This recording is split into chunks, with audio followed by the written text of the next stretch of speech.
Hello everyone मोर channel तृप्तिলৈ আপোনালোকক পুনৰ এবাৰ স্বাগতম জনাইছোঁ। আজি মই ৰঙালাও ফুলৰ বৰৰ এটা টেষ্টি ৰেচিপি লৈ আহিছোঁ। বলকচোন চাওঁ আহক মইনো কেনেকৈ বনালোঁ এই ৰেচিপিটো। এই ৰেচিপিটোৰ বাবে মই 14টা ৰঙালাও ফুল লৈছিলোঁ আৰু সেইখিনি ভালদৰে ধুই সৰু সৰুকৈ এনেদৰে কুটি লৈছোঁ। ইয়াত মই এটা ডাঙৰ সাইজৰ পিয়াজ লৈছোঁ। পিয়াজখিনি মই সৰু সৰুকৈ কাটি লৈছোঁ আৰু ইয়াত মই 3টা কেঁচা জলকীয়া লৈছোঁ।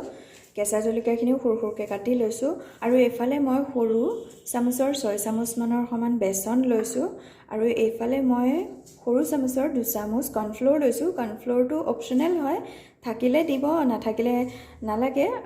যদি কৰ্ণফ্ল'ৰটো নাথাকে তেতিয়াহ'লে আপোনালোকে এচামুচ পিঠাগুড়িও লৈ ল'ব পাৰে। মই এটা এনেকুৱা ডাঙৰ বাটি লৈ লৈছোঁ। ইয়াত এতিয়া মই কাটি লোৱা ৰঙালাওৰ ফুলখিনি দি দিম। ইয়াতে মই এতিয়া এই পিঁয়াজখিনি দি দিম আৰু জলকীয়া কেইটাও দি দিম। ইয়াত মই এতিয়া এই বেচনখিনিও দি দিম। ইয়াত এতিয়া এই কৰ্ণফ্ল'ৰখিনিও দি দিম। ইয়াত মই এতিয়া একদম অলপ মই খোৱা চ'ডা দি দিম। ইয়াত এতিয়া অলপ মই পৰিমাণ অনুসৰি হালধি দি দিম আৰু ইয়াত সোৱাদ অনুসৰি নিমখ দি দিম। ইয়াত মই এতিয়া পানী দি এইখিনি মিক্স কৰি যাম। এবাৰতে বেছিকৈ পানী দি নিদিব, নহ'লে বেছি পনীয়া হৈ যাব।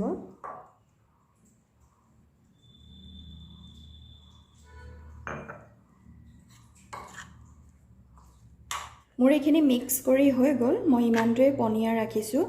আপোনালোকৰ যদি ফটককৈ বেছি পনীয়া হৈ যায় তেতিয়াহ'লে আৰু অলপ বেচন মিক্স কৰি ল'ব পাৰে আৰু নিমখটো চাই ল'ব। এইখিনি এতিয়া হৈ গ'ল। গেছটো জ্বলাই পেনখন পাতি দিলোঁ আৰু ইয়াত মই জোখমতে মিঠাতেল দি লৈছোঁ। তেল গৰম হ'ল, চামুচৰ সহায়েৰে এনেদৰে দি যাম।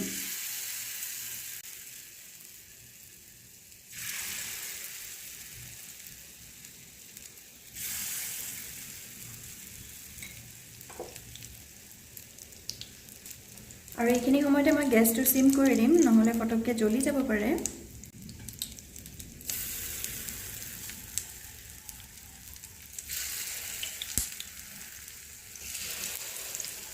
এইখিনি এটা লুটিয়াই দিম।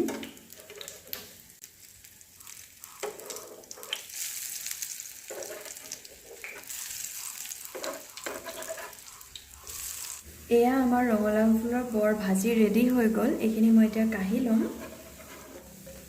এনেদৰে ৰঙচুৱা ৰং এটা আহিলে এইখিনি ভাজি হৈ যাব। এনেকুৱাতে কাঢ়ি ল'ব। এতিয়া মই বাকীখিনি বৰো এনেদৰে ভাজি ল'ম।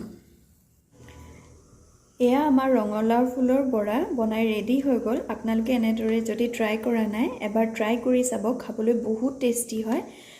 যদি আজিৰ ভিডিঅ'টো আপোনালোকৰ ভাল লাগিল তেনেহ'লে লাইক কৰিব, ফেমিলি আৰু ফ্ৰেণ্ডছৰ লগত শ্বেয়াৰ কৰিব আৰু মোৰ চেনেলটো ছাবস্ক্ৰাইব কৰি দিব আৰু কাষতে থকা বেল বাটনটো ক্লিক কৰি অল কৰি দিব। তেতিয়া মোৰ আহিবলগীয়া নতুন ভিডিঅ'ৰ ন'টিফিকেশ্যন আপুনি প্ৰথমেই পাব।